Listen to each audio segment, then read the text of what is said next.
సైఫ్ అలీ ఖాన్కి కత్తిపోట్ల ఉదంతంలో కీలకమైనటువంటి పరిణామాలు చోటు చేసుకుంటున్నాయి.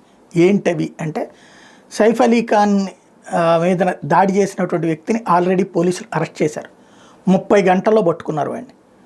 వాడు ఫైర్ ఎగ్జిట్లో నుంచి లోపలికి వచ్చాడు. అదే సందర్భంలో అక్కడ అలారం మోగించేటప్పటికి భయపడి మెట్ల మార్గంలోనే దిగి పారిపోయాడు. వాడి ఫోటో క్లియర్గా ఉంది, వాడి వీడియో క్లియర్గా ఉంది. అయితే ఎవడు వాడు? వాస్తవంగా అది దాదాపుగా 11వ అంతస్తులో ఉన్నటువంటిది. కరెక్ట్గా ఎట్లా తెలిసింది?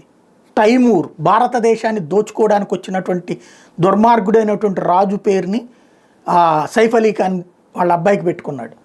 ఆ తైమూర్ని పట్టుకెళ్ళడానికి, తైమూర్ మీద అటాక్ చేయడం, లేదా తైమూర్ దగ్గరికి పట్టుకెళ్ళడానికి వచ్చినప్పుడు ఆ తైమూర్ సంరక్షకురాలైనటువంటి అమ్మాయి అక్కడ అడ్డుకుంది. ఆ అమ్మాయికి గాయాలైన.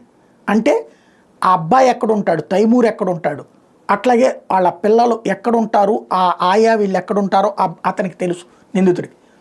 అట్లాగే ₹1 కోటి అతను డిమాండ్ చేశాడు అబ్బాయిని వదిలిపెట్టాలంటే అన్నటువంటిది ఆ అమ్మాయి చెప్పుకొచ్చింది. అంటే ఆ ఇంటి గురించి తెలుసు, ₹1 కోటి ఇంట్లో ఉంటాయి అన్నటువంటిది తెలుసు అతనికి.